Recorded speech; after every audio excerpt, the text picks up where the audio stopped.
అందుకే పుట్టినింటి వారు హక్కుని విడిచిపెట్టి ఇవ్వాల. ఆమె పుట్టినింటికి కూడా చెంది ఉంటుంది.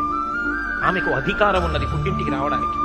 మా ఇంట శుభకార్యం ఉన్నదమ్మా, మా అమ్మాయిని తీసుకెళ్తానని చెప్పి అల్లుడికి చెప్పి కూతుర్ని తీసుకెళ్ళడానికి మామగారికి ఎప్పుడూ అధికారం ఉంది. తన తండ్రి దగ్గరికి వెళ్ళి నాకు ఇది కావాలని అడిగే అధికారం కూతురుకుంటుంది.